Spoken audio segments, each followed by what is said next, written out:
welcome back to hashtag Ask Apple. Together with me here is Associate Professor Suku. Kamusta, everyone? Oh, wow. Yeah. How did you learn that? Oh, no, I just looked up ChatGPT and then to see how to Of say course. hello, and that's it. Yeah. Of There were other course. longer ones, but I thought Kamusta was good. Kamusta? Yeah. Correct, Yeah. Yeah. correct. Is there any other Filipino words that you learned from Uh, ChatGPT? no, so I speak some Malay. So then I Ah, found that there's actually a few things which are quite similar, yeah. which are interchangeable. And so Yeah. I've picked up a few words, but I need to come again. This is my first time, so I need to come again to pick up a few more words. Yeah. So, How was yeah. it? How is it as your first time here in the Philippines? Oh, no, it's wonderful. I mean, people are very nice, very helpful. You walk around, everyone is with a smile and they want to know where you're from. Probably the accent is sort of different. And then, I mean, food is lovely. I got no complaints. I all just want to be longer in Manila. So, yeah. Yes. Well, thank you so much for that one.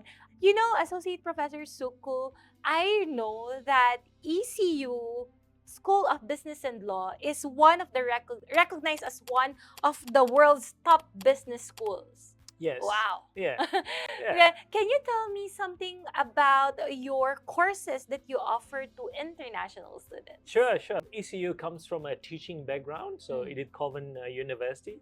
And so we've got a very, very strong teaching culture, and we are number one in whole of Australia when it comes to teaching and student support and experience, which is very important for international students because when international students come on board, they have got a different experience of how they were taught in school, and so this is very different when they come to university. It's one of the top business schools. It's rated number 9 among all business schools in Australia. Wow. So it's actually doing really well.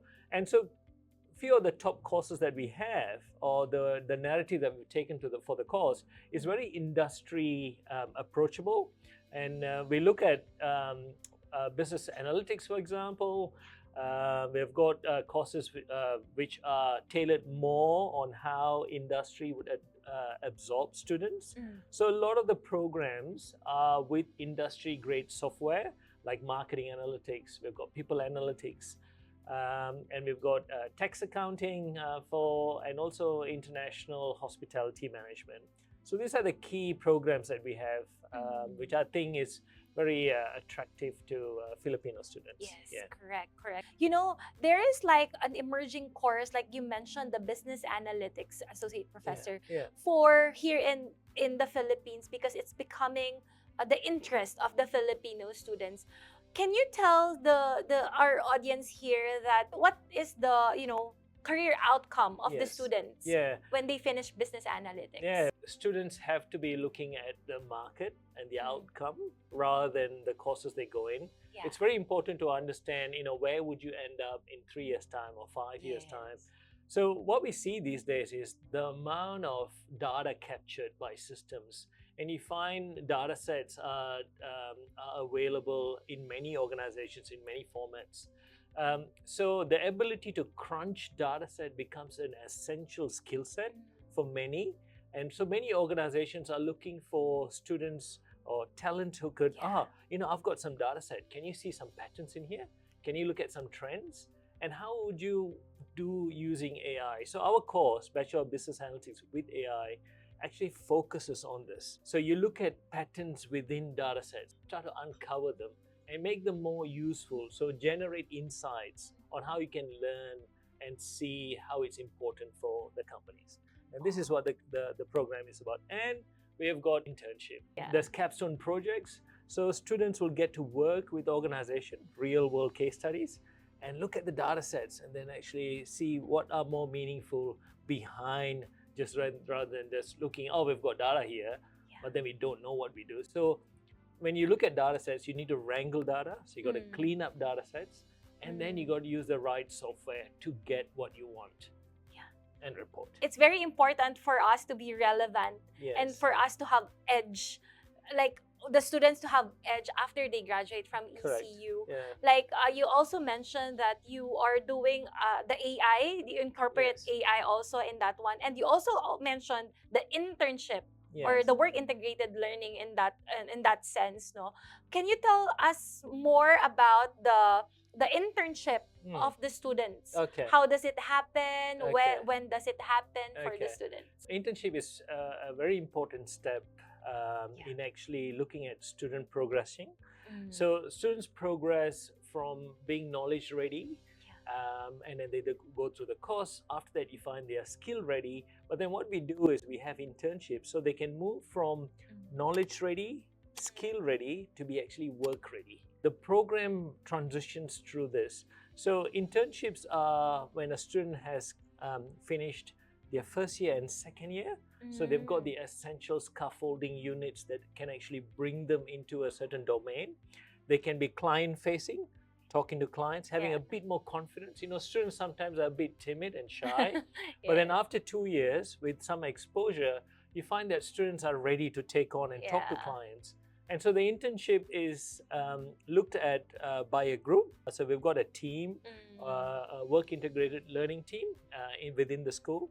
Oh, what kind of projects can we get? And also we've got industries coming in, part of the school to actually land over the we call it design problem. Yeah. So you've got a problem that you want to be solved, but then it also lands itself in looking at data and bringing out insight. So students tackle the problem, and then by end of it, they've got a presentation to do, because it's not only drawing insight, but then you got to articulate what insights were.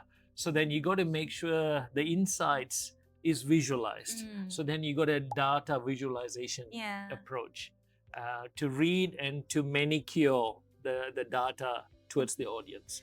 And so that's what the program is all about. Those things that you're talking about is what interests the students right now here in the Philippines. They are very interested on those things. I'm just very curious. Are there any Filipino students right now in your school? There are a few students. Now I've not actually met them or had coffee or anything with them, but yeah, we have. So Perth is quite interesting because more than 50% of everyone in Perth is born overseas. And we've got over 50,000 Filipino ancestry people. So it's a huge population in Perth. For the international students out here, right there, it will be like home away from home. Yes, yeah. And because you find that, international students are sort of actually, you come across into a new accent, a new setting and so on. But then when you see there's 50% of people actually are from elsewhere, you find comfort in there. And I would actually understand because I was an international student a long time ago. So so 99 I came to Australia to study and I've actually stayed back. Can you invite our Filipino students to study business at ECU? Yeah, surely. Welcome on board and come and see me if you can, and then we can catch up for a coffee. But yeah, come to ECU, come to School of Business and Law. We welcome you with open hands, and I've got to tell you, you won't be disappointed. With the learning approach, we've got open door policies. You can come and talk to us anytime.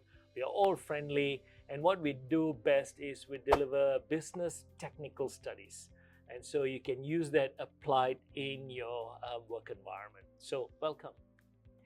Well, thank you so much for that one, Associate Professor Suku. Thanks, Apple. Thank you. Thank you so much, guys. Again, this is your Counselor Apple, and this is #AskApple. Bye! Thank you for watching. For more episodes, please follow us in Facebook and subscribe to our YouTube channel. Also, follow us in our TikTok and Instagram account. Again, this is your Counselor Apple, and this is #AskApple. See you!